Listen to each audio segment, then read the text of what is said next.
accounting entries in case issue of debenture लिखेंगे।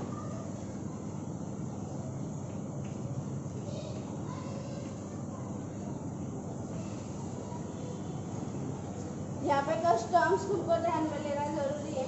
एक चीज आएगी, एक वर्ड आई है यहाँ पे, loss on issue of debenture.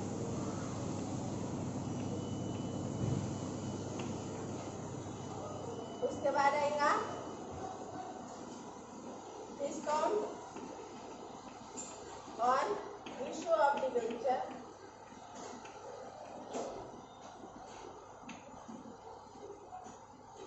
उसके बाद आएगा premium on redemption of debenture. और फोर्थ है प्रीमियम सिक्योरिटीज प्रीमियम।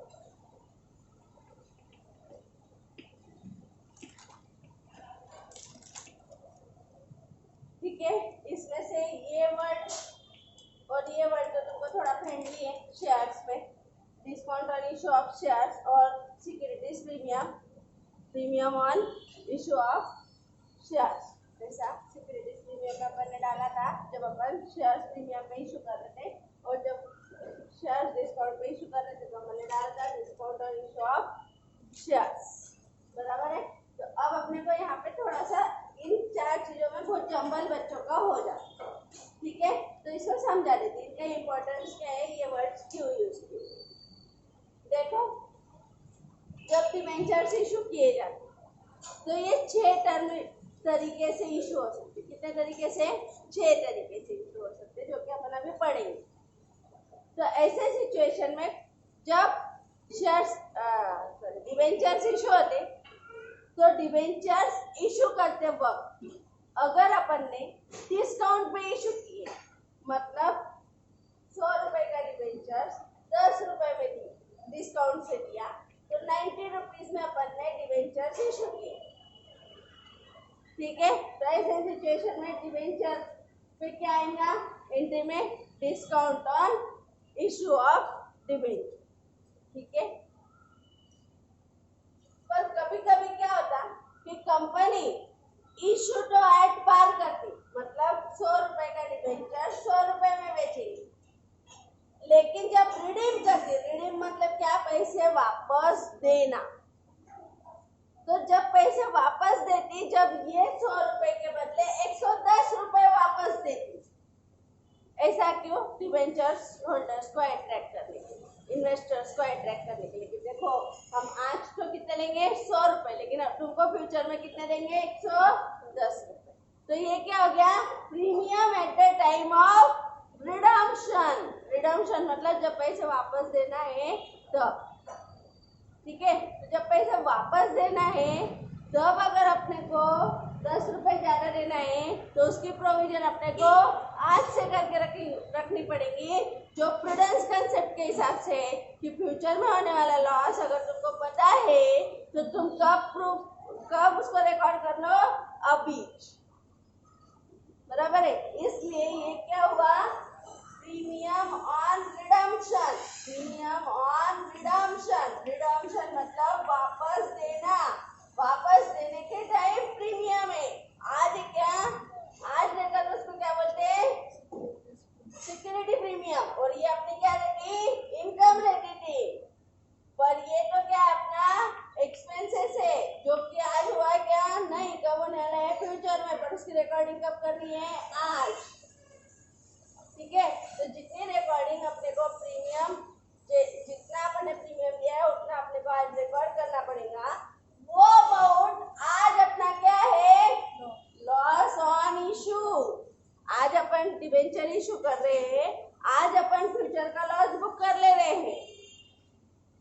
ठीक है, तो ये रिडम्पशन के टाइम दिया जाने वाला प्रीमियम है और नई लॉस आज कंपनी को बुक करना पड़ता।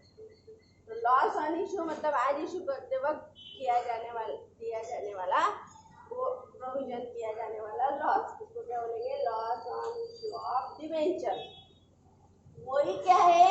Premium on redemption of debenture. बराबर है, मतलब इतना जो अपने को हर साल बनाना पड़ेगा और इतनी अमाउंट हर साल अपने को लॉस बोल के ट्रीट करनी पड़ेगी। तो इनकी अमाउंट सेम रहती है लेकिन इफेक्ट अपोजिट है, जो कि अपन अभी पढ़ेंगे। ठीक है। अब आज अगर अपन ने 100 का डिबेंचर 110 में बेचा तो ऐसे सिचुएशन में इसकी एंट्री क्या होगी? Bank to debenture to securities premium. ठीक है ना? हाँ, तो ये करो, बोलो एंट्रीज की। 100 रुपए नहीं, 110 रुपए, 100 रुपए और 10 रुपए। ठीक है। तो और डिबेंचर्स अगर डिस्काउंट पे इशू हुए तो एंट्री क्या होगी? Bank account discount on issue to debentures. Debentures कितने आएंगे? 100। बैंक से कितने रुपए जाएंगे? 90। और डिस्काउंट ऑन इशू पे कितने रुपए जाएंगे? 10। बराबर है। कभी कभी ये और में लिखा रहता लॉस ऑन इशू और डिस्काउंट ऑन इशू। तो डिस्काउंट ऑन इशू और लॉस ऑन इशू इनकी टोटल की हुई रहती, वो कैसे रहता वो अपने को अभी पढ़ना है। पर ये चार टर्मिनोलॉजीज अलग अलग है, एप्लीकेशन अलग अलग है, इफेक्ट अलग अलग है, अलग अलग टाइम इनको यूज अपने को। तो लास्ट जो एंट्री है वहां पे अपने को सबको लेना है। ठीक है। तो ये सब चीजें तुम लोगों को समझ में आई होंगी। अब अपन वो 6 टाइप देख लेते हैं जिस तरीके में अपने को इन सबका यूटिलाइजेशन करना है ना। तो लिखो पहले क्या क्या कंडीशन पे डिबेंचर्स इशू होते। लिखो फर्स्ट,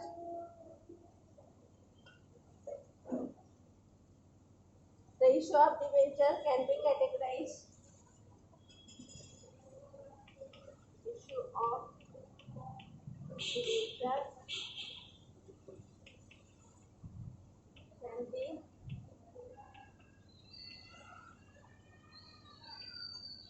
as follows. इसमें फर्स्ट लिखो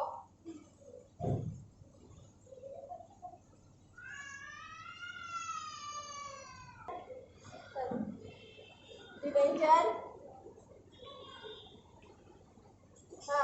issue at par and redeem at premium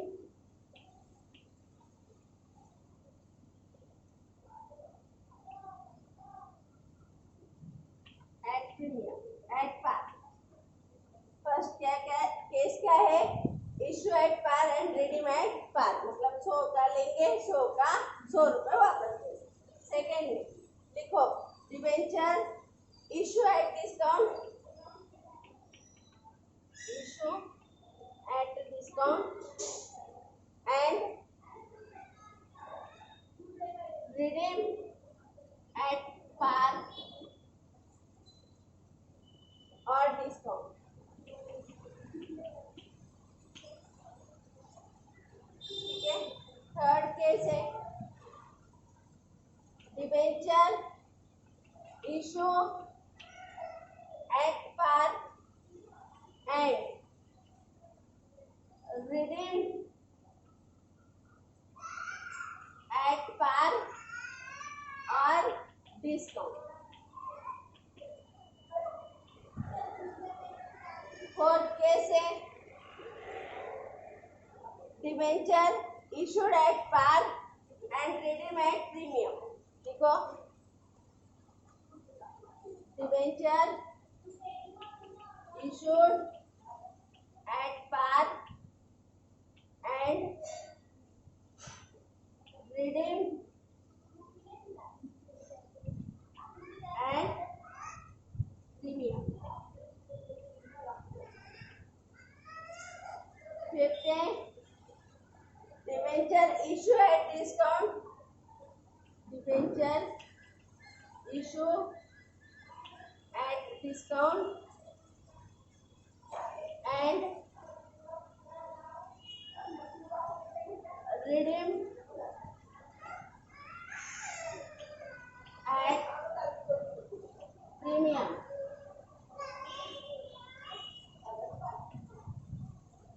और लास्ट केस है debenture issue at premium and redeem at premium. Debenture issued at premium and redeem at premium. Debenture issued at इसको कर लो premium and redeem at premium. ऐसे 6 cases debenture issue करते वक्त बनते. ठीक है, इसको लिखो, फिर एक एक केस उसमें होने वाली एंट्रीज अपन पढ़ेंगे. देखो अभी जो 6 केसेस अपन ने लिख ली उन सब की जर्नल एंट्रीज अपन यहाँ पे लिख लेते. सबसे पहले केस क्या था? डिबेंचर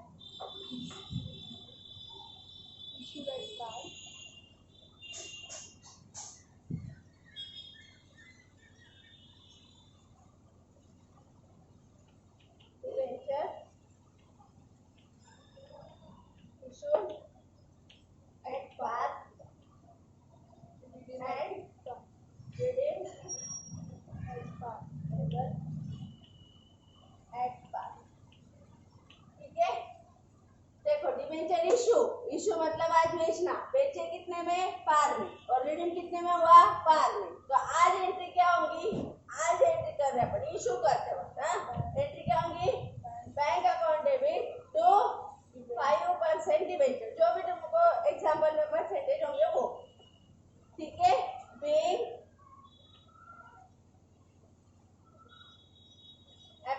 डिबेंचर एप्लीकेशन होगा. देखो यहाँ पे ऐसा भी होता बैंक टू डिबेंचर एप्लीकेशन और एप्लीकेशन टू 5% डिबेंचर. वैसे कर दूं क्या? डिबेंचर एप्लीकेशन और एप्लीकेशन टू डिबेंचर. ठीक है ना. तो आज अपने को एंट्री क्या करना है? बैंक टू एप्लीकेशन और एप्लीकेशन टू 5% डिबेंचर. ठीक है, यहाँ पे ऐसा अज्यूम कर लिया है कि होल मनी रिसीव्ड. तो अपन ने 100 रुपए का एक डिबेंचर बेचने निकाला. 100 रुपए एप्लीकेशन पे आ गए. 100 रुपए एप्लीकेशन के 100 रुपए डिबेंचर्स में ट्रांसफर हो गए. ठीक है, तो बिल डिबेंचर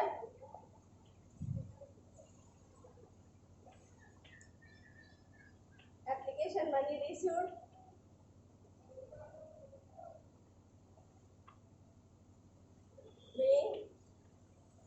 application money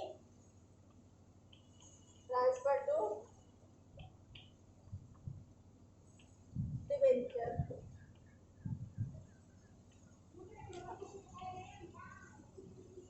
समझ में आया? इस तरीके से ये एंट्री. अगर अलॉटमेंट होता, फर्स्ट कॉल होता तो वो एंट्री जैसे अपनी शेयर्स में हुई है. Bank to application, bank to allotment, bank to application, application to debenture बराबर है 20 रुपीज रहते तो 20 अलॉटमेंट मनी कितना रहता तो पहले अलॉटमेंट मनी ड्यू फिर receive, first call money due receive, final call money due receive. बराबर है. उस तरीके से ये एंट्री होती. ये मान लिया मैंने कि 100 रुपीज एक शेयर एक डिबेंचर अपन ने बेचा और 100 रुपीज मिल गए. और आज इशू में पार पे किया, रिडीम भी पार पे होने वाला. मतलब आज भी 100 रुपए मिले, फ्यूचर में भी 100 रुपए देना पड़ने वाले. बराबर फ्यूचर की एंट्रीज कर रहे क्या? नहीं. अपन सिर्फ फ्यूचर में होने वाला लॉस है क्या वो देख के उसको बुक करने वाले. ठीक है, तो अपने को रिडम्पशन करना है क्या? पैसे वापस देना है क्या? नहीं. ठीक है, ये फर्स्ट केस. सेकंड केस अपन ने लिख के ली. देखो debenture issued at discount and redeem at par और discount. Debenture issue at discount and redeemable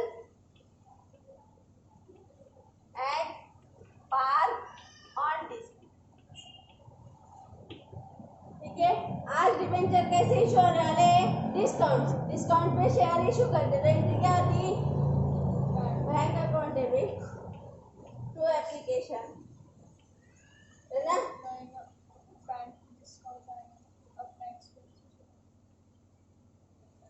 bank to application, उसके बाद एंट्री होगी एप्लीकेशन टू डिवेंचर और यहाँ पे आएगा डिस्काउंट, बराबर है? क्योंकि डिवेंचर को अपने को कितने रुपीस डालने लेंगे? पूरे के पूरे, बराबर है? तो अपन एंट्री क्या करते हैं? बैंक से 90 रुपीज आए, 100 का डिवेंचर था, इशूड एट डिस्काउंट, डिस्काउंट मतलब 10 रुपीज डिस्काउंट, फेस वैल्यू कितनी है? 100 रुपीज।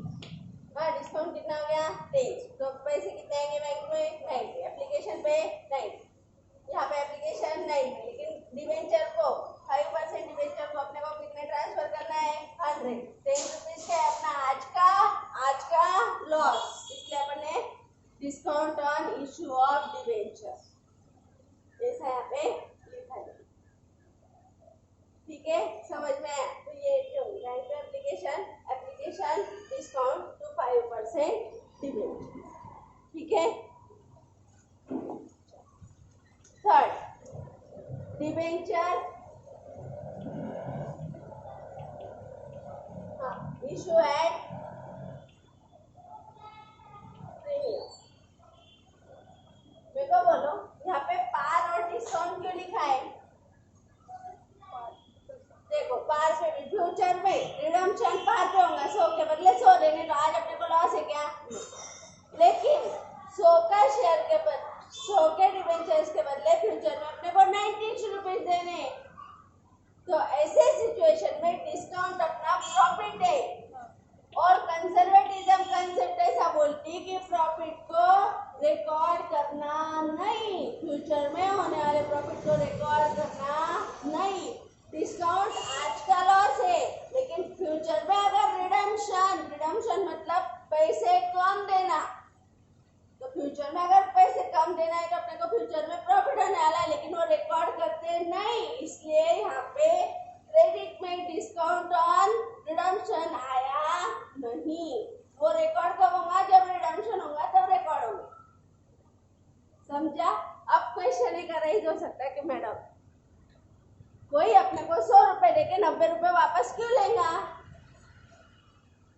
इसीलिए 99% डिवेंचर रिडम्पशन एट डिस्काउंट होते नहीं। रिडीम मतलब वापस देना, तो पैसे 10 रुपए कम रिडीम नहीं किए जाते। समझ में आया? तो इस वजह से रिडम्पशन पे डिस्काउंट होता ही नहीं मोस्टली, पर ऐसी केसेस में हो सकता है जहाँ पे इंटरेस्ट का रेट ज़्यादा हो देते जा रहे अपन, ऐसा ये टर्म्स एंड कंडीशन में कंपनी को अगर डिवेंचर होल्डर एग्री कर रहे तो ऐसी सिचुएशन में हो सकता है। 99% debenture at a discount redeem नहीं होते, इशू होते। इशू मतलब आज बेचना है और रिडीम मतलब फ्यूचर में वापस देना है। ठीक है, बच्चों को इस कंसेप्ट में बहुत ज़्यादा प्रॉब्लम है। ठीक है, तो क्लियर है कि प्रॉफिट की रिकॉर्डिंग अपन आज करेंगे नहीं, जो फ्यूचर में प्रॉफिट होने वाला है उसकी रिकॉर्डिंग अपन आज करेंगे नहीं। कौन सी कंसेप्ट के हिसाब से? कंजर्वेटिज्म के हिसाब से, कि गेन रिकॉर्डेड मत करो, लेकिन प्रूडेंस के हिसाब से होने वाला लॉस आज बुक कर रहा है। लॉस कब होगा? जब अपन फ्यूचर में रिडम्पशन एट अ प्रीमियम करेंगे तब। तो जहाँ पे रिडीम एट प्रीमियम होगा वहां हर टाइम अपने को रिडम्पशन का लॉस बुक करना पड़ेगा, लेकिन रिडम्पशन का गेन या रिडम्पशन एट पार, इसमें लॉसेस नहीं होती। पार पे तो लॉस होता ही नहीं, डिस्काउंट पे गेन होता है, तो गेन रिकॉर्ड करना नहीं है। ठीक है, third debenture issued at a premium and redeem at par और डिस्काउंट। redeemable at par और discount.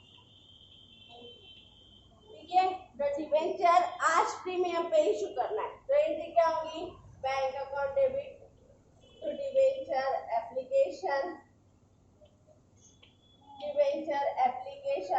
To debenture 5% debenture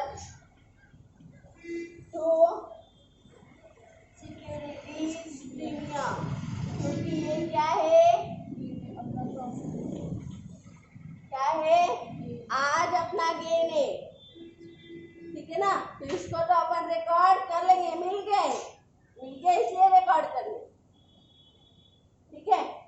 bank to debenture, 100 का डिबेंचर, 100 रुपए इशू, 100 रुपए आ गए, नहीं 100 का डिबेंचर एट अ प्रीमियम मतलब 110 में दिया, 100 रुपए का 110 में दिया, तो पैसे कितने आ गए 110, एप्लीकेशन मनी कितना है 110, तो डिबेंचर को कितने जा सकते हैं 100, तो प्रीमियम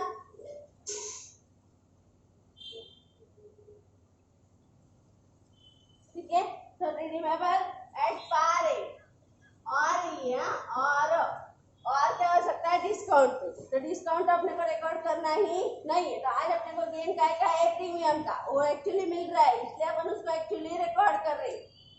यहाँ पे एक्चुअल लॉस आज हो रहा है, इशू के टाइम लॉस हो रहा है, तो लॉस को रिकॉर्ड कर रहे हैं, ठीक है ना, समझ में आया। तो बैंक से एप्लीकेशन बनी है, बैंक में एप्लीकेशन बनी है, एप्लीकेशन बनी डिबेंचर को और सिक्योरिटीज प्रीमियम को ट्रांसफर, समझ में आया। अब जो केसेस बनने वाली है ये बहुत भारी भारी, ठीक है, अब उनको समझना भी मुश्किल है, थोड़ा सा नहीं समझेंगे ऐसा नहीं, ठीक है। तो D case, debenture issue at par and redeem at premium, debenture issue at par मतलब 100 का 100 में दो, एंड रिडीम एट प्रीमियम मतलब फ्यूचर में जाके अपन क्या करने वाले हैं, ज्यादा पैसे देने वाले हैं, ठीक है। तो रिडीम 100 का 100 में पार में, और redeem eight a premium 10 rupees मतलब 100 का 110 में,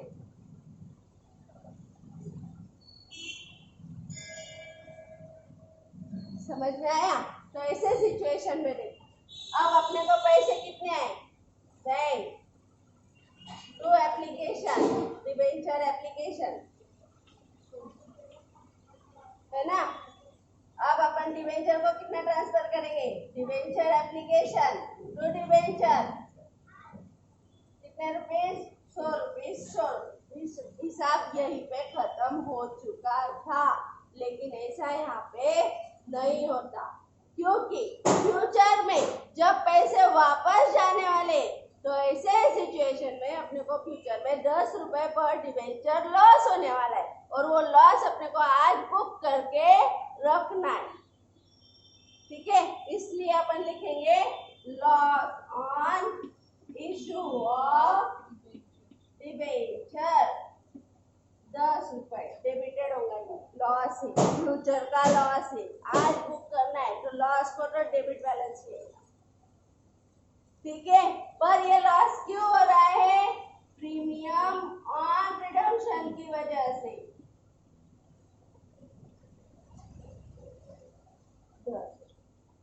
तो जितनी अमाउंट प्रीमियम ऑन रिडम्पशन में जाएंगे उतनी की उतनी same amount loss on issue of debenture में जाना है, समझ में आया। तो ये एक एंट्री यहाँ पे समझ में आया, क्या हो गया, सेपरेट नहीं हो सकता, इसको इसी के साथ करना पड़ेगा, loss on issue of debenture to premium on redemption, ऐसे एंट्री कहीं पे की गई नहीं, ऐसे ही किया गया, 100 रुपए आए, 100 रुपए एप्लीकेशन में, 100 रुपए आए, 100 रुपए डिबेंचर पर, आज इशू के वक्त लॉस है इसलिए loss on issue of debenture इसी एंट्री में मिक्स किया गया है, आज तक मैंने सेपरेट ऐसी एंट्री देखी नहीं, ठीक है, समझ में आया। तो ये लिखो, फिर अपन आगे बढ़ो,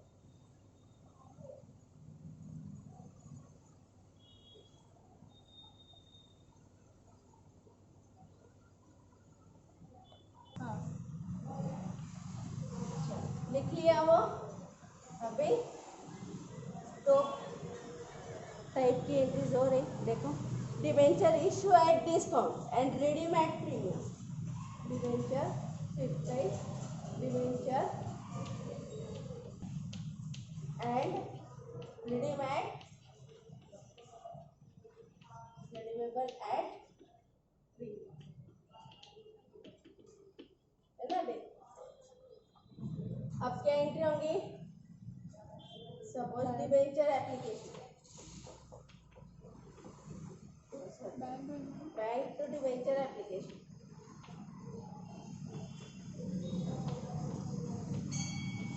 एप्लीकेशन कहाँ देगा, डिबेंचर 5% डिबेंचर, ठीक है। फिर हुआ अलॉटमेंट, अलॉटमेंट में एंट्री क्या हुई, allotment debenture allotment to 5% debenture, ठीक है। इशू का इशू है, इशू कैसा है, इशू एट डिस्काउंट, तो यहाँ पे आएगा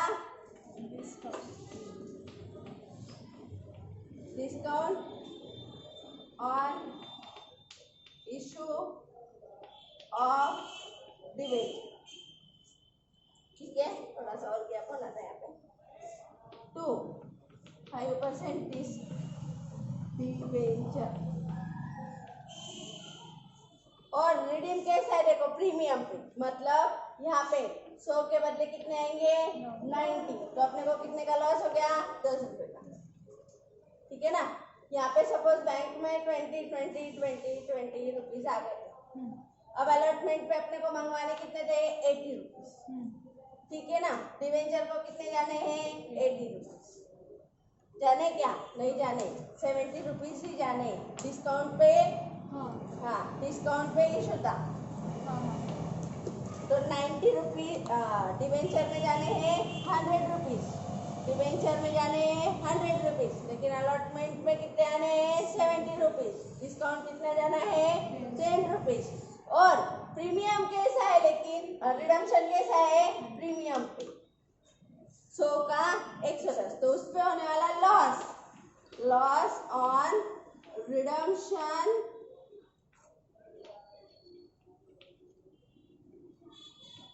ऑफ डिबेंचर, कितना रुपए लॉस होने वाला है 10 रुपए, वही क्या है प्रीमियम ऑन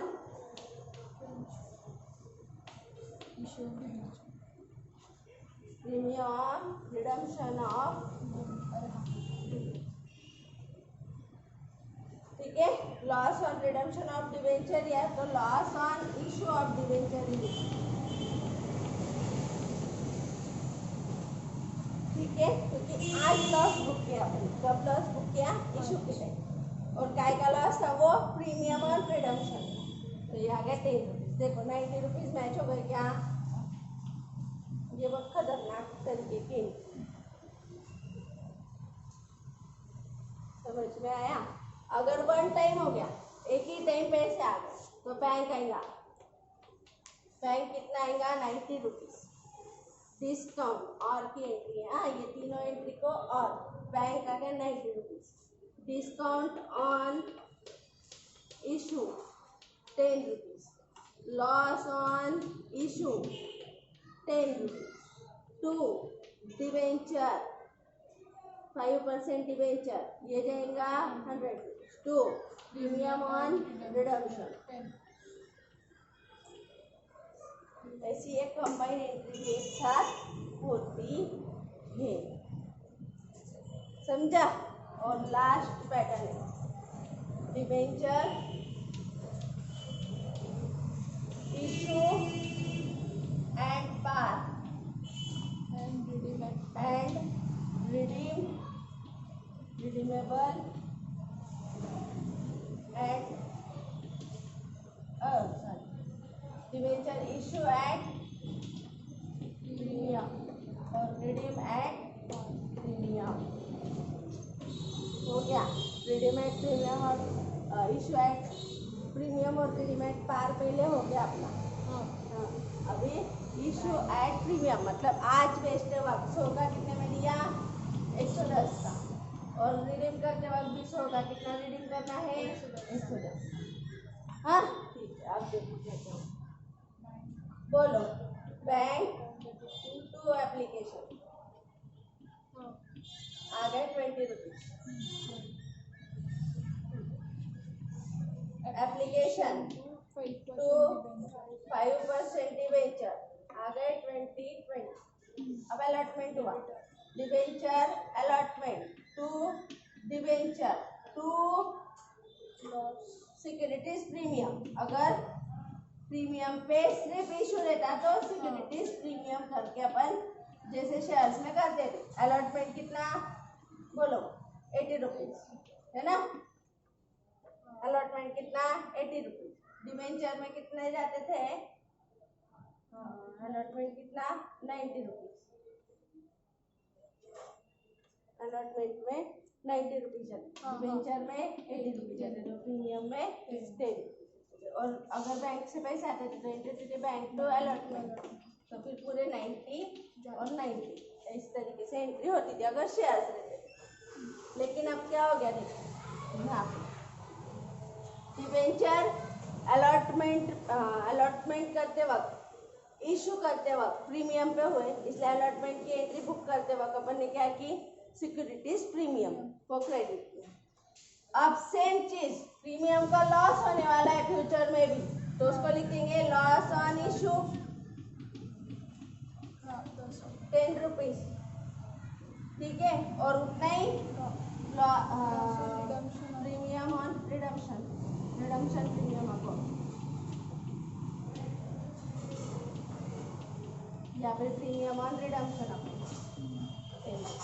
ठीक, अब मैच हो गया क्या, ये हो गए क्रेडिटेड 100, डेबिटेड 100, ठीक है। और ये 120 टोटल आना चाहिए क्योंकि ये लॉस सेम चीज़ है, ठीक है ना। ऐसे सिर्फ 110 आती थी, लेकिन रिडम्पशन पे होने वाला लॉस भी अपने को आज ही बुक करना है, इस वजह से ये एंट्री हुई, ठीक है। और अगर कंबाइन करते, ठीक है ना, एक ही बार में सब पूरे पैसे आ जाते, तो बैंक में कितने रुपए आते 110, काय के डिबेंचर के पैसे और सिक्योरिटीज प्रीमियम के पैसे, हाँ 110, ठीक है।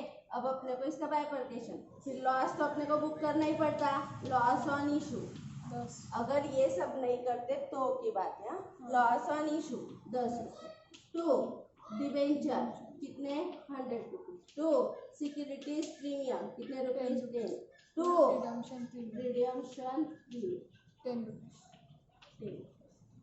ऐसे भी 120 इस तरीके से ये 6 पैटर्न, इसमें से कोई भी पैटर्न एग्जाम में आ सकता। सिर्फ एक सेंटेंस पे डिपेंड करेगा कि तुम्हारी आगे की एंट्रीज कैसे जाने वाली है, तुमको क्या लॉस बुक करना है, कितने लॉसेस बुक करना है, कितना प्रॉफिट बुक करना है, ठीक है।